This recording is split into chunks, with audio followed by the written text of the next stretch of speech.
Special pair of speakers who are joining us today. We have Lurie and Amanda Mitchell.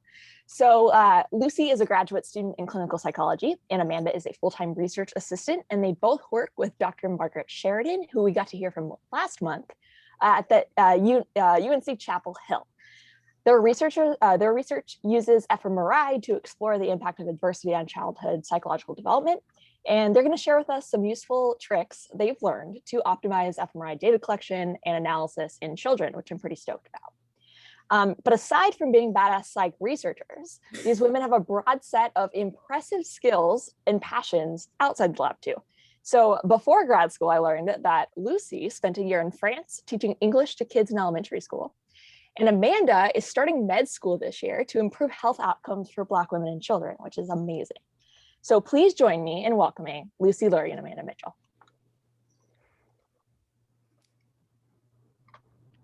Thanks, everyone. We're very excited to be here. I think Amanda's going to pull up our slides, and we're happy to dive in and start talking about collecting fMRI data with young children. So as Heather said, I'm a first-year graduate student, just joined the Circle Lab at UNC Chapel Hill. And Amanda can repeat any relevant information. Yeah, I'm a post-bac RA in Margaret's lab at UNC, and I'm getting close to the end of 2 years in the lab. So I'm going to start off the presentation just doing a quick crash course in some techniques and tips in scanning young children. As a heads up, in case you recognize any of these slides, I've adapted some of them from my advisor, Margaret Sheridan, but hopefully this is the first time you're hearing about it. And so Amanda and I both primarily work on the whale study, which is the Wellness, Health, and Life Experiences study. In the whale study, we are examining the impact of different dimensions of early life adversity, such as deprivation and threat, if you were at Margaret's talk last month, and how those different dimensions of early life adversity influence psychopathology through distinct neurobiological pathways. So we're specifically interested in how adversity is associated with neural systems supporting cognitive control, fear learning, and emotion regulation. And these associations have normally been studied in adolescents and in adults. So it's exciting and novel to investigate these systems that support cognitive control, fear learning, and emotion regulation in young children as they're undergoing peak development. So all of our participants are 4 to 7-year-olds who are recruited for increased likelihood of adversity exposure. Every kid does an MRI scan, and it probably does not come as a surprise to many of you that one of the biggest issues we face in scanning kids this young is motion. So you can see, yes, whoever just groaned. This is a T1 that has some pretty significant ringing in it. And this is pretty typical for us in our scanning. And we design our study protocol around preventing motion as much as possible. It's like the biggest issue that we face. So why do kids move during scans? Number one, I'd say that the scanner is a pretty scary and unfamiliar setting for kids. First of all, it's dark. It makes loud, scary noises. Imaging centers are often like actually in hospitals, or they look like doctors' offices, which do not inspire a lot of fun associations for kids.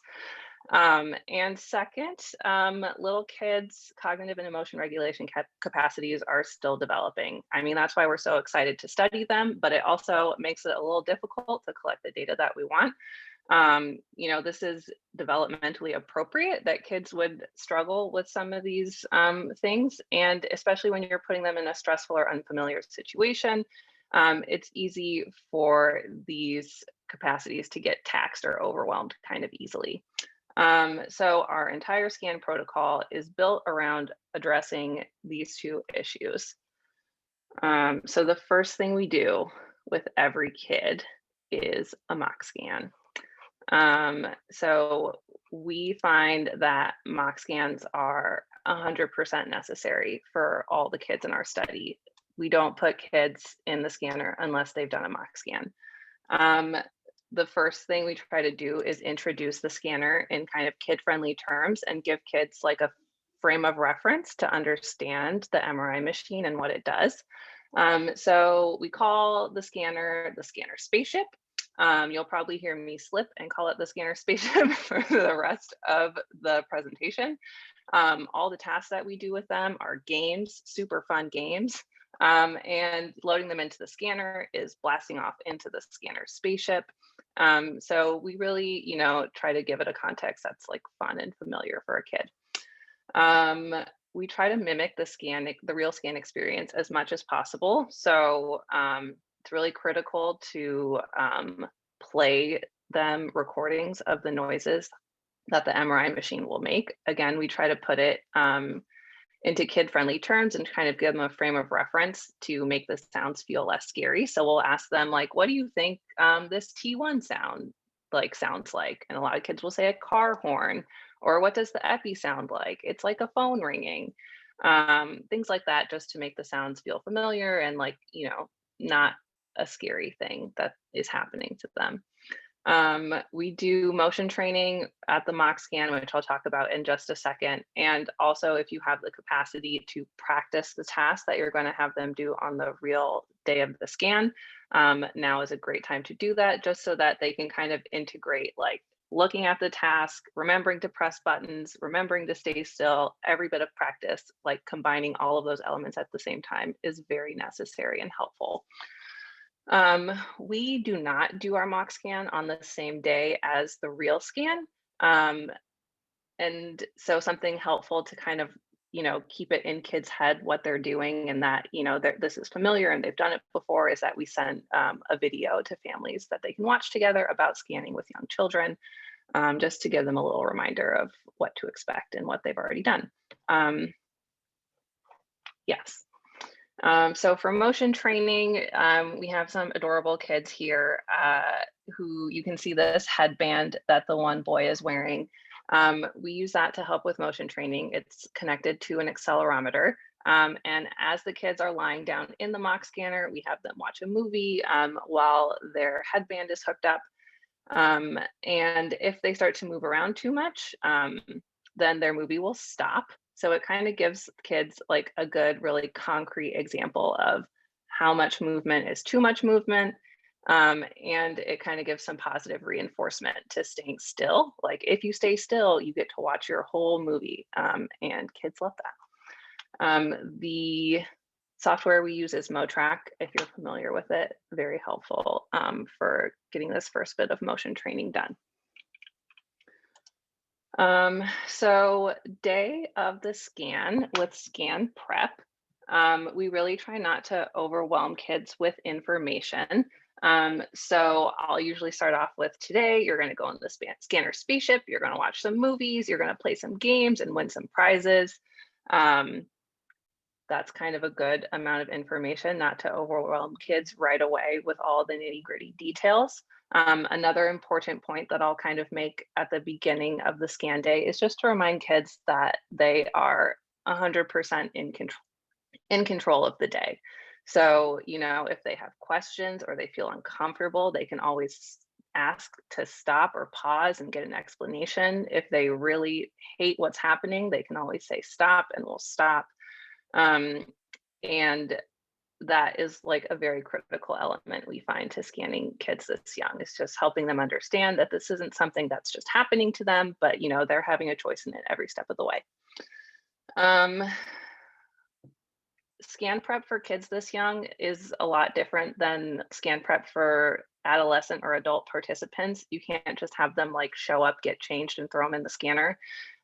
We incorporate at least like an hour before the scan, so that we can prep the kids to go in.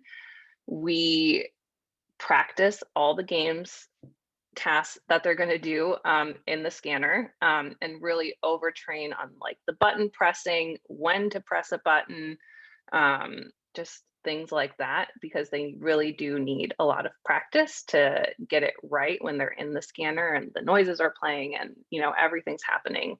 It's good to have that, to try to be able to let them rely on that muscle memory of already having practiced. Really underscoring incentives. So we have an incentive structure, which I would say is very critical to scanning kids this young. As they're practicing the games that they're going to play in the scanner, we have them pick out a prize and tell them, like, this is the prize that you're going to get once you play this game in the scanner. If you can play the whole game and you do your very best, you're going to win this super cool sparkly bouncy ball. And it sounds a little silly, but it is very effective. Kids love small, silly prizes. And, these things really go a long way to like motivate kids and help them, remember why they're doing what they're doing. We also make a game out of staying still and kind of incentivize that. So we have staying still points in our study.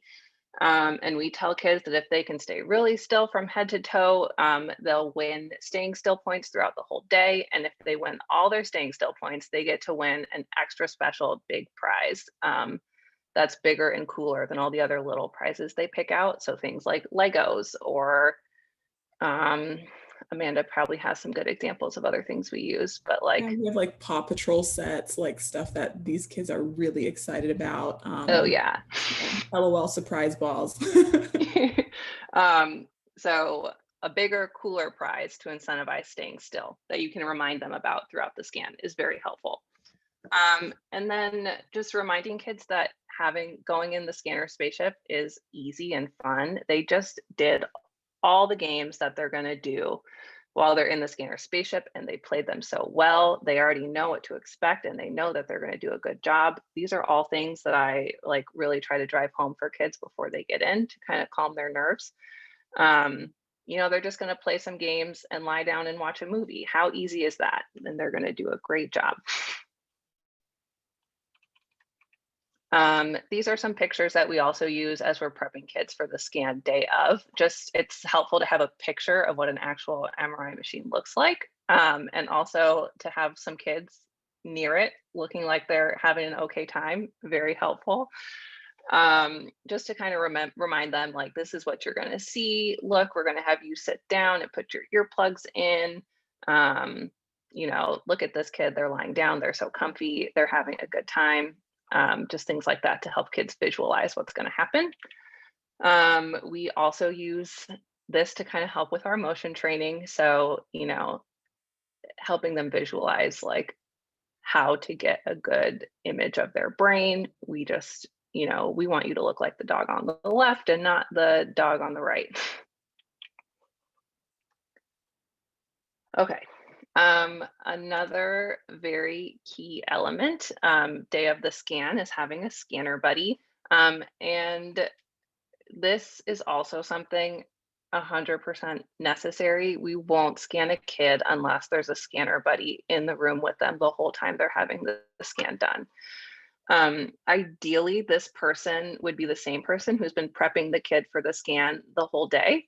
Practicing tests with them, going through what to expect, all of that, because that just gives the kid a chance to bond and build some trust and rapport with this person. But I've worked on studies with young kids where the scanner buddy just like shows up right before the scan and goes in with them, and that works out too. Just depends on your preference. The scanner buddy has two very big responsibilities. Number one, keeping the kid calm and relaxed. It is easy to feel like you want to hype the kid up and tell them like, this is so exciting. It's going to be so much fun.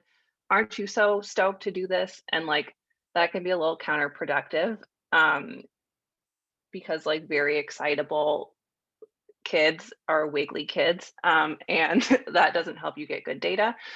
So we try to have this person keep kids calm and relaxed, just reinforce that they're going to do great. I'm here with you this whole time, and kind of just like telling them what to expect as it's happening. So we have the scanner buddy narrate all the prep steps as they're happening and remind the kiddo that you already told them about this. So We're going to put your earplugs in just like you saw in that picture, remember, or like, look, here's your space helmet. We saw that in the picture and you're just going to wear this to help you watch the movie and play your games. It really helps to like keep the narration going so that the kid knows what is happening and what you're doing to them. The scanner buddy's second most important job is to help remind the kid to stay still. So we tell all the kids to expect that the scanner buddy will give them some wiggle reminders.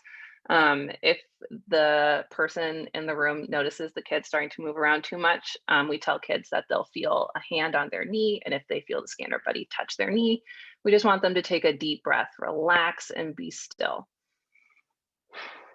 And again, scanner buddy is also there to remind kid that they're in control the whole time. You know, they can always go to the scanner buddy if they have questions or they want to stop. All right. During the scan, the person in the control room, like talking to the kids, setting up their tasks, you know, the most important thing, again, consistency in telling the kid exactly what to expect and then following through. So, you know, this is the next game you're going to play. If you finish this half of the game, you're going to win your bouncy ball that you picked out earlier. You know, we have just 5 more minutes of this game until you can come out and have a snack break. You know, just like giving them updates on their progress and all of that. The person in the control room is going to be needing to give lots of positive reinforcement and lots of positive feedback. So this is where your incentives come back into the picture. So just reminding the kid what they're in there for, being like, if you can just get through this, or if you can, you know, play this game for a few more minutes, you're going to win this prize, and so on. If they're doing a not so great job of staying still, we still want to keep things upbeat and give positive reinforcement. So we like to shape behavior with the compliment sandwich. So kind of, you're doing so great, you're awesome. I saw you moving around a little bit and I think you can do even better. So I want you to win all your staying still points. You're going to win your prizes. Keep up the good work. And kind of couching that feedback between some positive feedback. All right. Moving on to experimental design.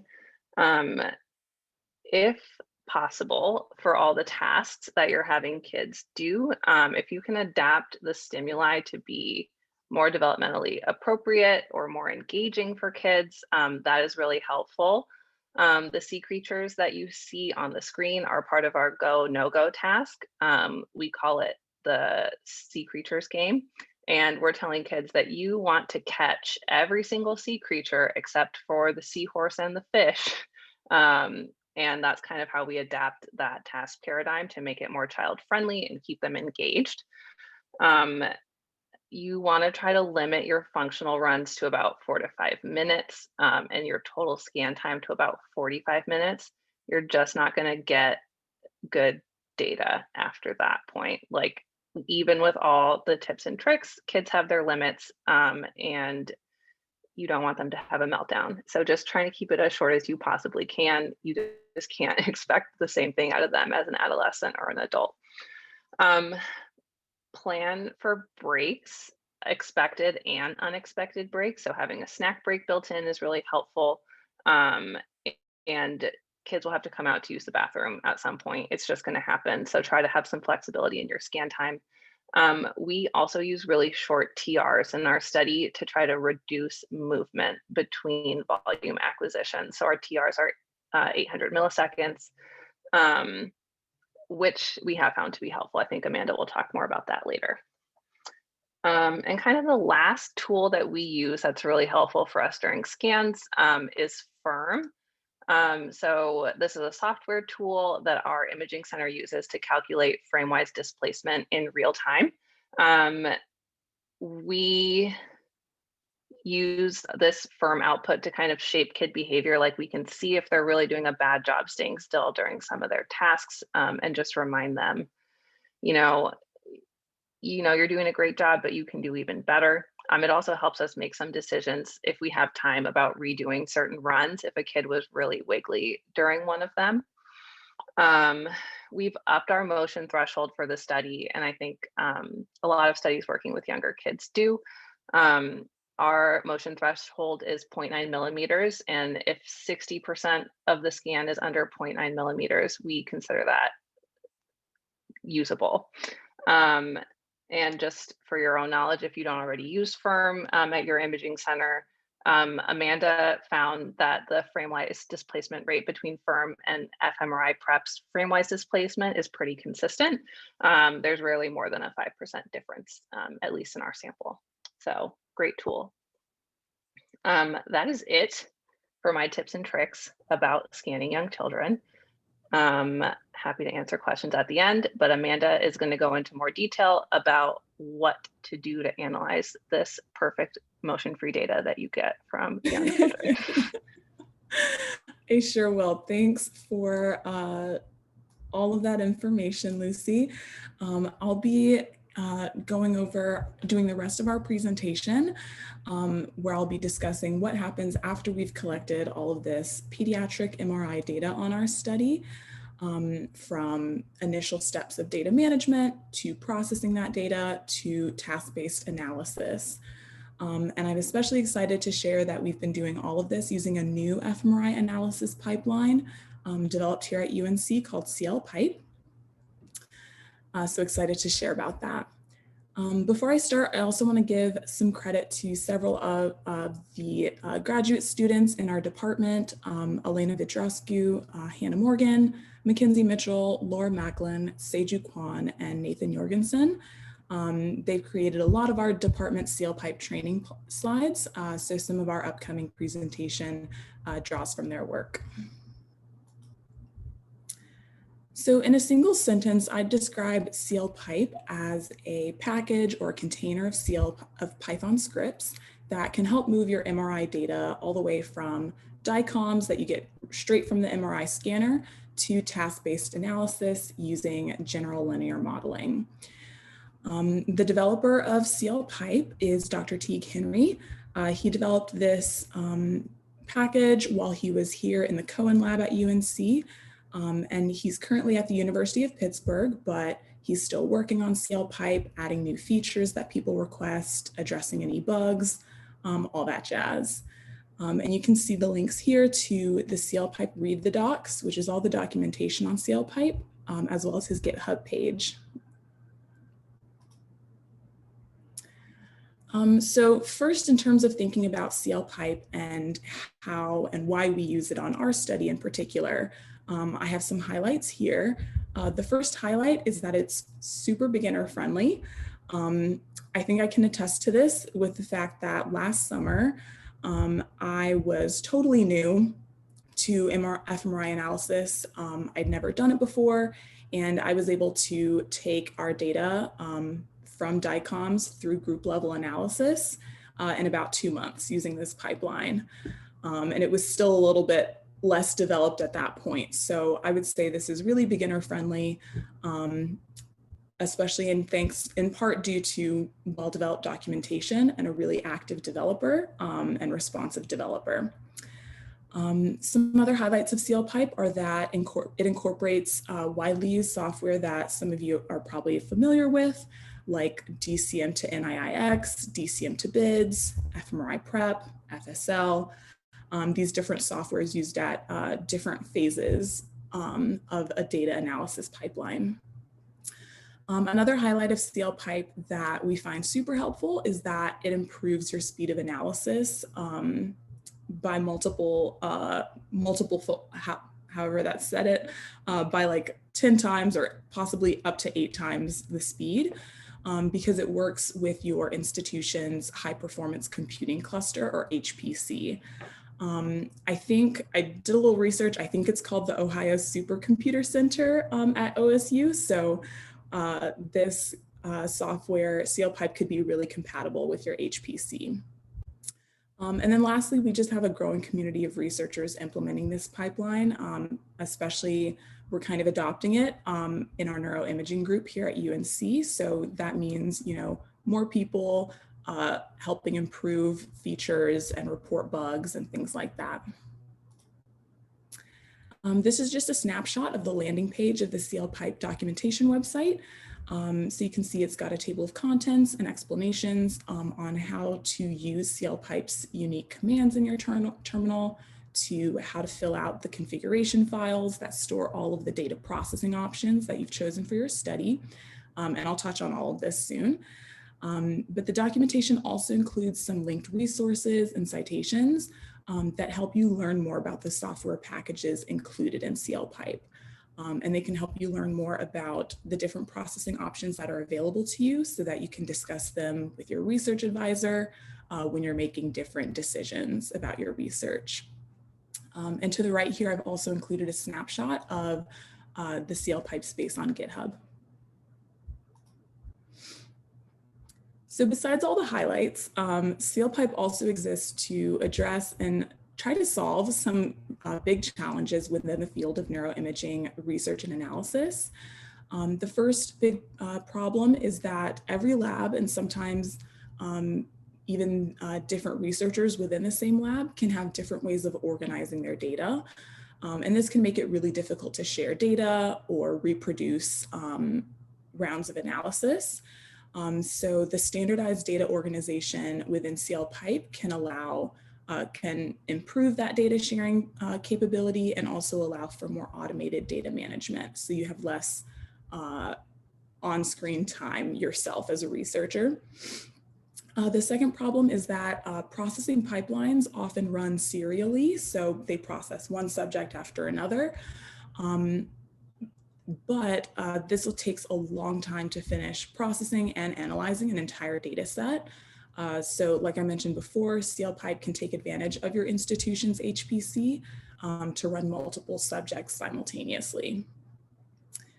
And then lastly, it can be really difficult to keep track of what researchers have done with their data because scripts can be lost, or the way that data is labeled or the way that things are worded in protocols can be highly researcher specific.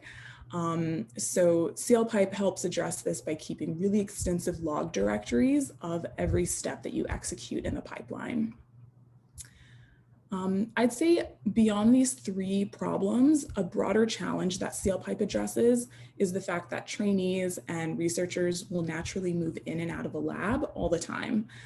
So it's a real possibility that an individual who's created a neuroimaging pipeline for their own project will move on without having fully transitioned that knowledge to someone else in the lab. So their lab might have to start from scratch or just spend a ton of time trying to figure out that old pipeline. So we really like clpipe because it basically exists as like this stable, externally created pipeline that our entire lab can use. And it's possible for individuals to learn it solely from the documentation and the GitHub space, even though you're more likely to have some lab-specific protocols to help you along, or have the assistance of experienced lab members to guide you. So another reason why we like using clpipe is that it simplifies your pipeline with these 3 JSON files listed here. I consider these files to really be the foundation of clpipe because they basically serve as a blueprint for your entire pipeline, containing all of the processing and analysis choices that you've made for your particular study. And to the right is a snapshot just of what these JSON files look like when you're editing them.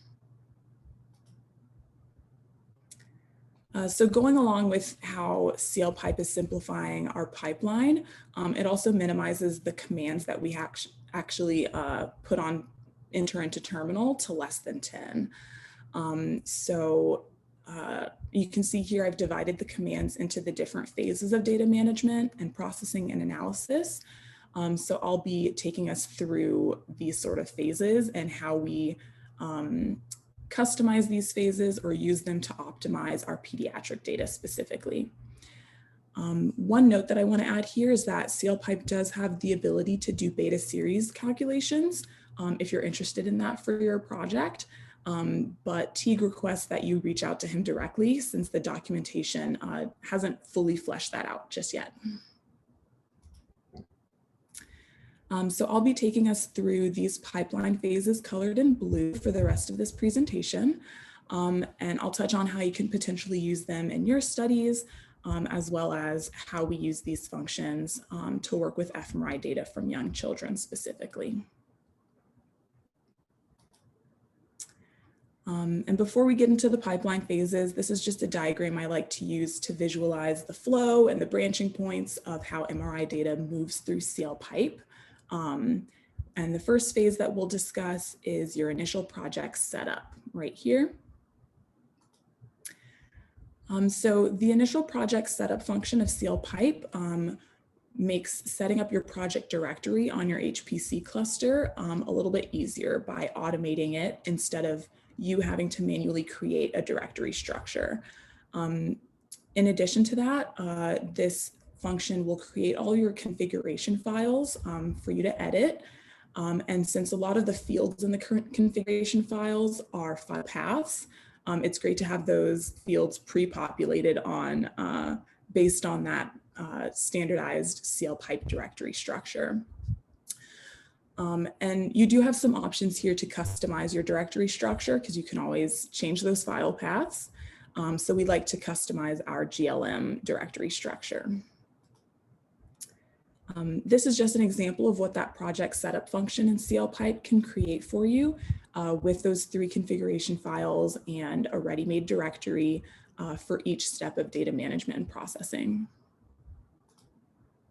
Once your project directory is set up and it's arranged how you like it, and you've also prepared by either uploading or copying over your DICOM files of MRI data, once those 2 things are done, then you can enter a phase of data management called BIDS conversion. So BIDS, or the brain imaging data structure, is a standardized file organization system for neuroimaging data. I'm not sure if you all are familiar with it yet, but at least for us, organizing our data according to BIDS structure is definitely a new thing for us, but it's been incredibly helpful so far. I'd say on the whale study, MRI data from young children in general is going to be messier than data from teens or adults because of those same developmentally appropriate or developmentally typical traits that kids have. Like kids being more wiggly and kids needing more unexpected breaks during the scan. All of that means that you're more likely to have multiple attempts at getting a functional run. And you're also going to have lots more like localizers and head scouts scattered throughout your data, and it's not going to be like super streamlined. So with that sort of messier data set, we found that being able to organize it with the BIDS specification makes it easier for us to sort of take an inventory and catalog what we've actually acquired at the scanner versus what we're missing for each subject. In this BIDS conversion phase of the pipeline, clpipe helps you do a few things. The first is that it helps you convert your 2D DICOM files that come directly from the scanner into your 3-dimensional nifty images. And then after that, clpipe takes those nifty images and it renames and organizes them according to BIDS specification. What's nice is that this BIDS conversion function can convert any functional task data that you've acquired, even if it's been acquired with different parameters. So for example, on our study, we acquire each functional task once in the anterior to posterior direction, and then once in the posterior to anterior direction, so 2 runs per task. We use that later for distortion correction and field mapping, but it's really nice that clpipe's BIDS converter can handle that. And then once our data is converted to BIDS specifications, we use a validator function in clpipe to double check that every file and every subdirectory really does follow that specification. We like to do this validation step in clpipe because in our next stage of processing with fMRI prep, fMRI prep will run its own validator before it starts pre-processing our data, and it'll fail our jobs if they don't pass. So we like to make sure that everything will pass that BIDS validator before we get to the next step of processing. So this is just a visual example from the BIDS website of how their program takes your DICOM files and organizes them, organizes their nifty counterparts into this directory substructure. So you can see you've got subdirectories for anatomical data, functional data, DTI or DWI data, and then also field map scans if you have those. So once your data has been converted, organized into BIDS, and it's been validated, now it's ready for pre-processing. So this phase is just located right here in the clpipe flow. And what we use, what clpipe uses for pre-processing neuroimaging data is a program called fMRI prep, which is a pipeline developed by the Poldrack lab at Stanford. It provides minimal processing to both your anatomical and functional MRI data. And it includes a lot of processing customizations, like being able to choose your own brain atlas, being able to do susceptibility distortion correction with or without field maps, and tons more. On our particular study with young kids, fMRI prep is especially useful for pediatric data. Like Lucy was mentioning before, since young kids will have a lot more motion during their tasks than other subjects, our data needs to be processed and cleaned up a lot more than maybe teen or adult data. So fMRI prep has functions like slice timing correction, susceptibility distortion correction, and then also the option to do independent components analysis like CA aroma, all of which will put our data in a better state to be analyzed later. And also with young kids, we have to make some inclusion and exclusion decisions on their data based on their motion and our motion threshold of 0.9. So fMRI prep's calculations of frame-wise displacement allow us to do that. This is just a diagram from fMRI prep's Read the Docs that I like to reference to really understand all the processing steps and workflow of fMRI prep. One of the customizations that we're trying for the first time in our lab and that we really like so far is being able to select our own brain atlas to use. So fMRI prep's default is the MNI 152, which, as you know, is an adult brain. But we've been able to choose an MNI pediatric brain that was developed from a cohort of kids aged about 4 to 8 years old, so right in our cohort.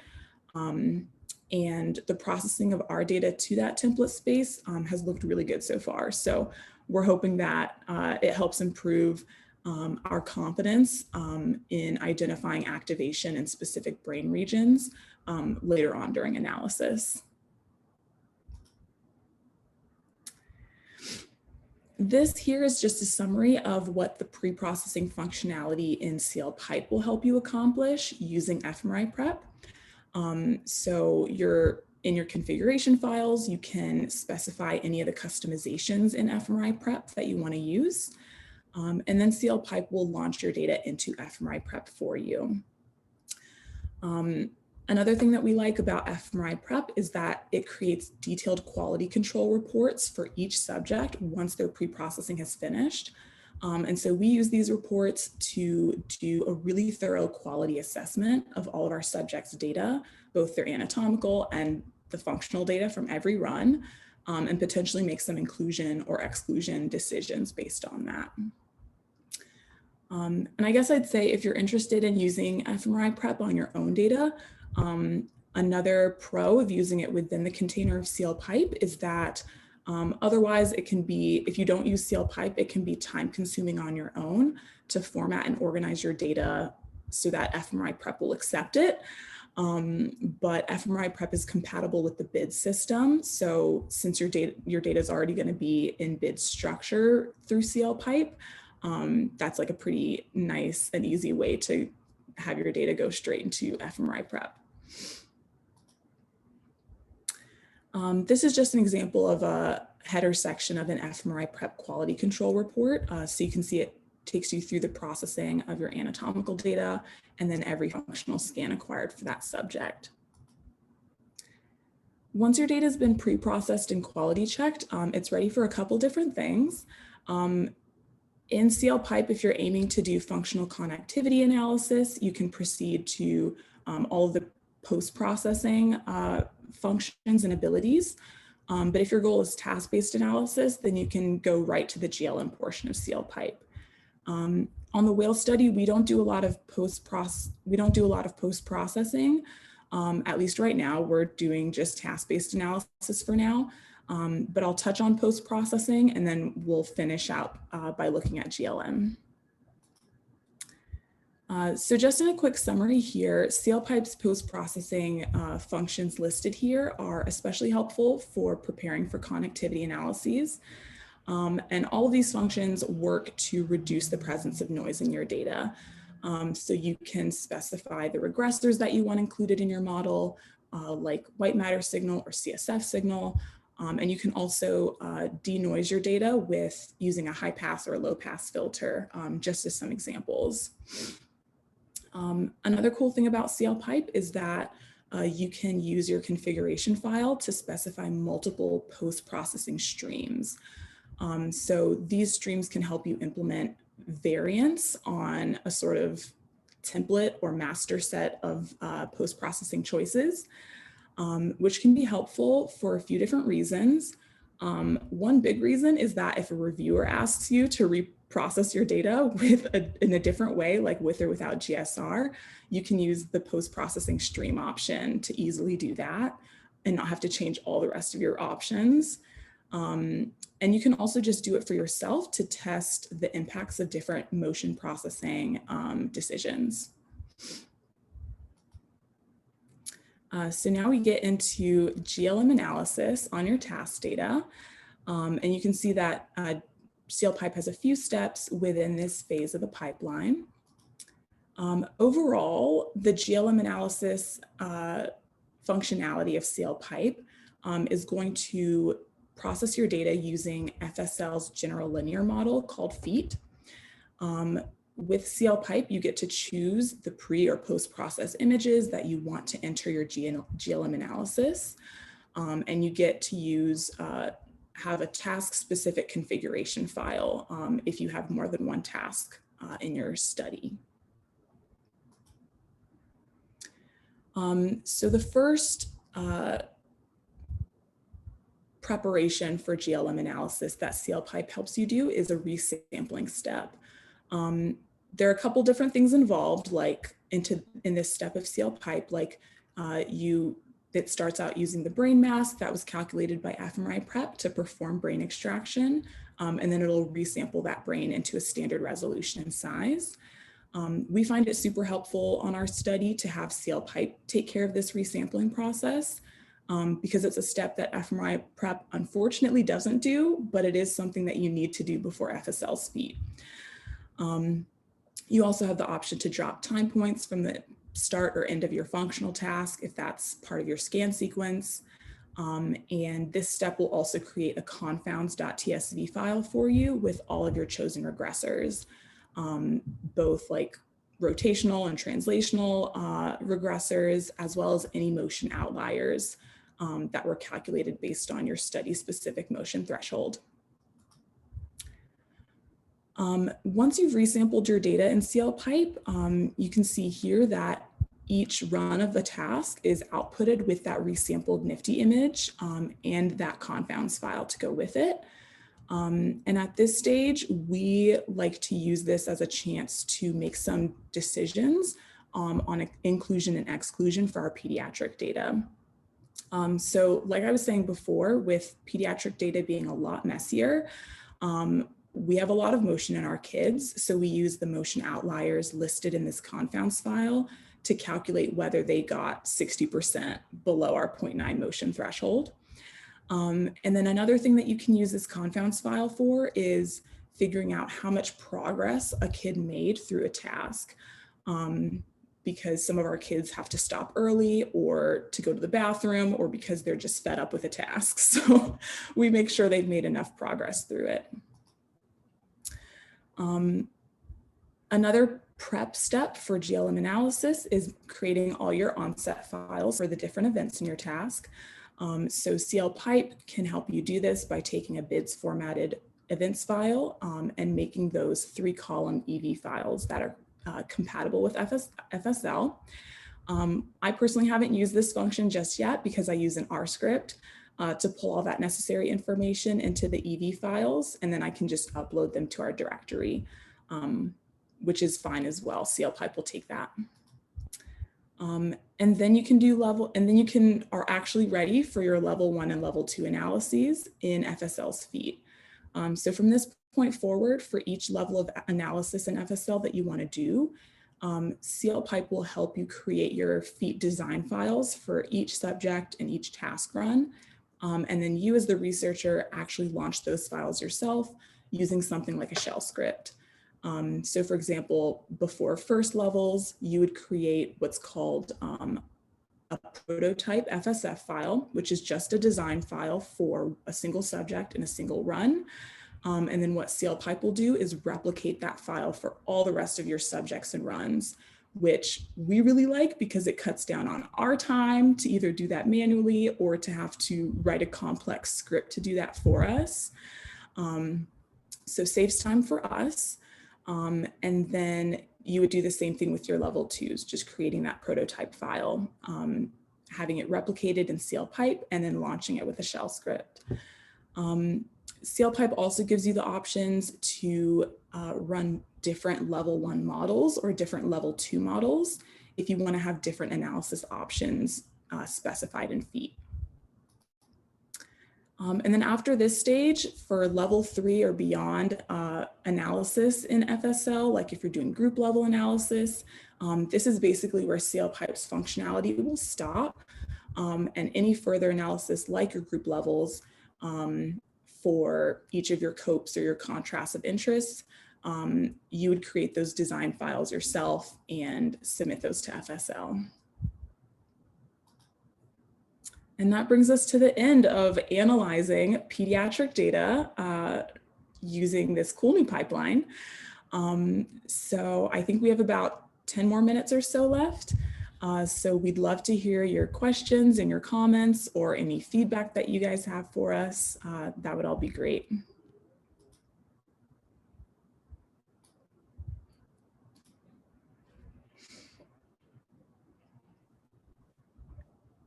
This was great. That talk was wonderful, and I feel like I took a bunch of notes and learned a bunch of things. Just to start us off, I do have one question in relation to your tips and tricks, Lucy, of scanning kids. We likewise, I'm in a developmental lab as well, and we try to scan kids, and the incentive system I totally agree with. My question for you is, do you actually withhold prizes for kids that are moving? Because like one thing we struggle with is like being like, oh, like if you stay still, you're gonna get X, and then they're like horrible, and you're like, do you still give them X? Yeah, I mean, we do.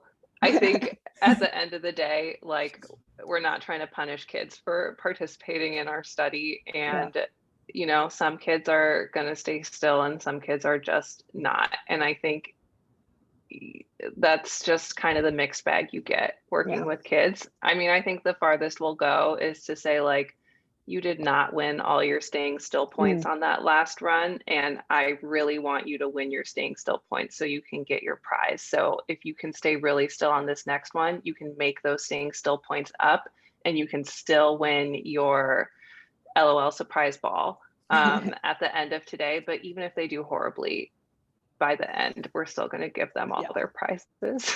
Yeah, that makes sense. That's, yeah, same. Mm-hmm.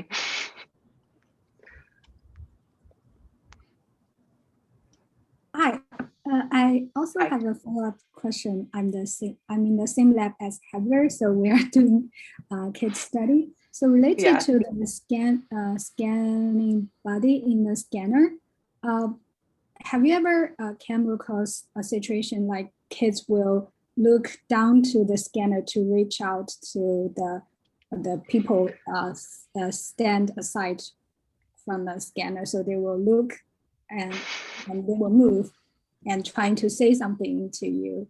Mm-hmm. Yeah. Yep, that's classic. How do you deal with that situation?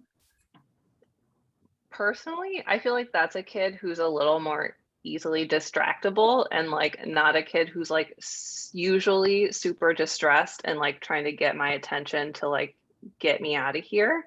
And so in that case, I'll usually kind of like step out of their field of view, like out of the view of the board, and like that way they can refocus on the task and like try not to like look down at me to catch my eye or like say hi or do whatever they would rather be doing than the task. Mm-hmm. And I feel like that usually works, just to like step out of their field of view for a little bit. Don't encourage their like waving at you or like looking down to smile at you. And then like try every once in a while to like put a hand on them if they need wiggle reminders.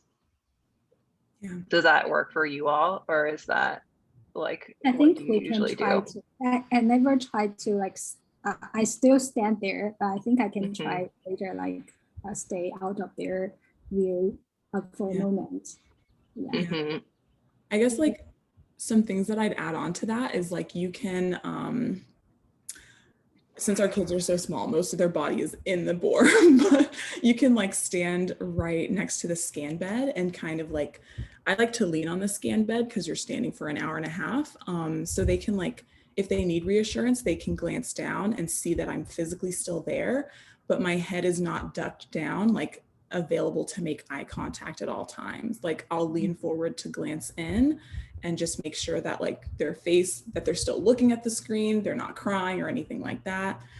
And I'd say another thing that helps like minimize their glances down are that we make it pretty clear to them that like once they're in the scanner, the person talking to them over their headphone from the control room is like their point of contact, where like we can, as a scanner buddy, you can say, I'll hear you and this other person will hear you, but they're going to be telling you about like what game you're playing when, which prizes you're winning, all of that jazz.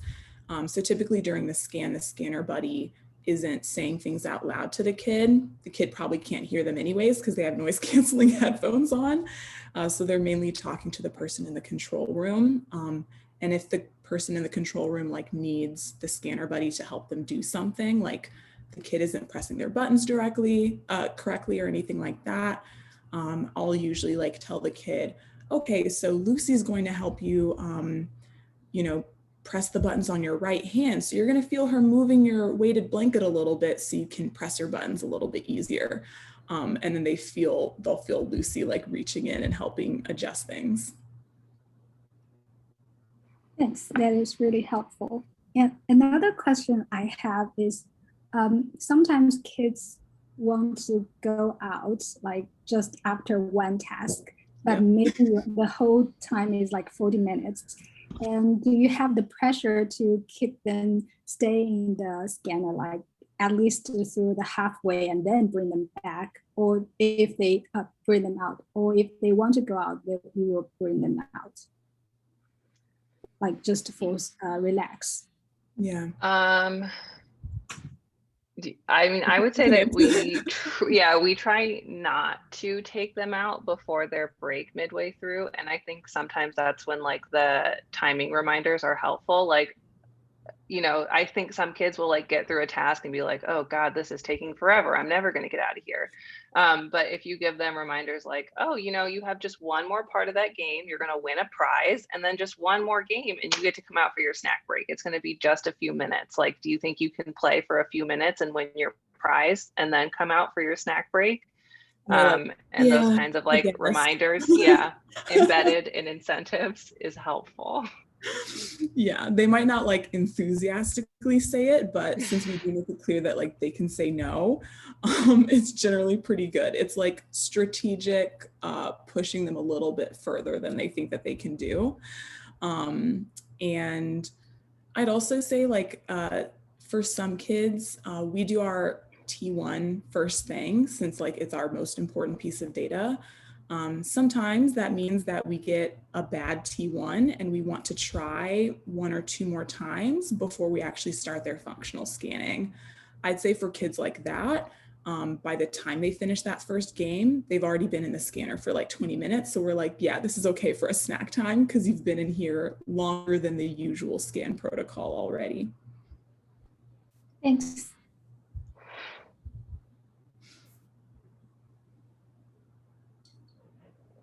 I also have 2 questions. So one is about the clpipe functionality. So is it something that like if you already have bits formatted data, you could just kind of use to like do some of those post-processing steps if you like, so you can kind of just like plug and play if you need it. You don't need to like start and convert it with those config files from the get-go to use it? Yeah, I think that's definitely possible. Sorry, there was something happening outside. But I think I would just say that you could use the clpipe's bid validator first just to cover your bases and make sure. But then you can just go right into your pre-processing or post-processing, whatever you want to do with clpipe. Yeah. Awesome. And I guess maybe a follow-up that I'm just thinking of too is like, it seems like it's set up for these high performance computing clusters. But I'm assuming it would be fine just to use on like a lab server that still has many clusters, but maybe not like the extreme resources that a high performance computing cluster has. Yes, can you still hear me? Okay. Yes, you can definitely use it on like a local cluster. Things will just take a little bit longer. I think the clpipe configuration files, they allow you to specify like the memory and the time and like the CPUs that you want to request for your job once they get submitted to your HPC or your local cluster. So sometimes those specifications include like a number of threads that you want to process your data, like multiple subjects simultaneously. So that part might need to be changed, but I think you should be able to use it on a non-HPC sort of like computing node. I know that at the University of Pittsburgh, Teague has been using clpipe with some of their medical data, and their like medical data and hospital system is completely separate from being able to use the HPC from like their undergraduate and graduate campus. So he's been dealing with that with like running subjects serially like that, but he was saying that it was still working. Okay, good to know. And I guess a different question about scanning kids. So I'm not a developmental researcher, but I've been working on a data set lately that on the back end of a data set lately that has an adolescent sample, and specifically a sample that's some have experienced quite a bit of adversity and some have not. One thing that I kind of noticed in the data, and I haven't like run like a formal correlation, but like that those who have experienced more adversity like tend to be like more likely to fall asleep in the scanner or just be like their scan data just isn't as clean.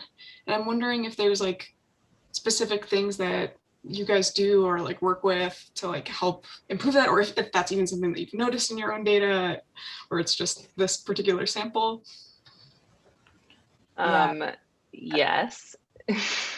Like, yes, that's definitely a thing. I think I've worked on other studies as a post-bac, you know, with up through like 20-year-olds who have like had pretty extreme like childhood adversity or trauma exposure. And like, I think in those situations, it's just like important to remember that you know, when kids are, especially kids who have experienced trauma or other life adversity, when they're in like in settings that are unfamiliar or like a little scarier, like they're younger, like they just act younger, and it's normal and like, you know, developmentally appropriate. It just,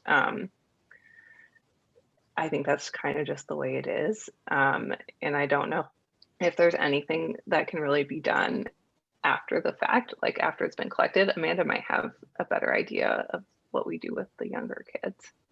Yeah, I'd say like in terms of like scan day techniques, we have had, I think, 1 or 2 kids who have basically like expressed their their anxiety by falling asleep in the scan. And that's like a technique to escape like the stress of their situation that they're in.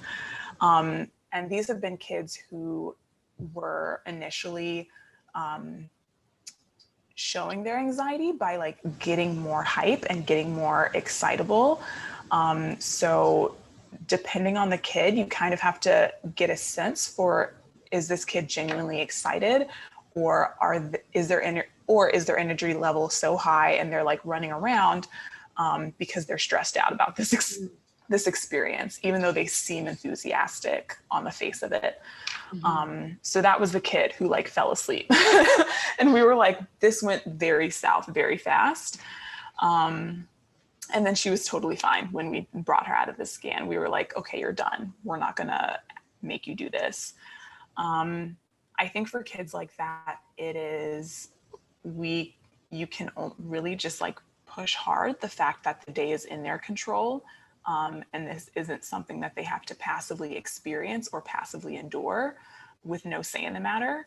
I think another technique that we've had with kids who've been really stressed out or really anxious, just in general, we've had some kids who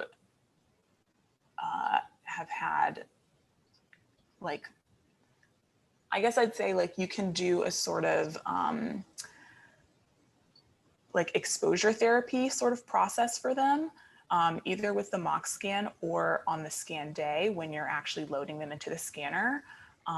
This is something that we've been discussing recently, but like having like a point system or a reward system for very small conquerable steps for them, so that they don't feel that like from the outset, we're asking them to do this big thing of getting into the scanner spaceship. It's more like, I just want you to step into the room and take a walk around the scanner. And that's an achievement, and you're going to get a prize for that, or I'm going to recognize that achievement. And the next step, you can just sit on the scan bed. I'll lay down on it first, and then you can sit on it, you know, feel the bed, feel how squishy it is and soft, feel the head cushions and how soft it is. You can do a lot of these like tactile things and like break things down into smaller steps for them to make things more approachable. That's a great tip. And yeah, we're like, I think, yeah, we scanned all of them, but they're all coming back for a second wave. So definitely, yeah, will be helpful in the future. Awesome. I realized that we're a few minutes over time. I'm so sorry. I didn't mean to, I don't know, ask my questions and take up space and time into your afternoon, but can everyone just join me in thanking Lucy and Amanda one more time for their excellent presentation. Thanks for having us. Thank you all. Yeah, this is a ton of fun. Yeah. Feel free to email us if you think of any other questions. Happy to follow up with anybody. Yeah, amazing. Sure. Great. Yeah, and I have both of their contact information, so if you'd like to do that, just reach out to me and I'll share that directly. All right. Cool. Thanks everyone. Thanks so much. Thank you Bye. all. Have a good Friday.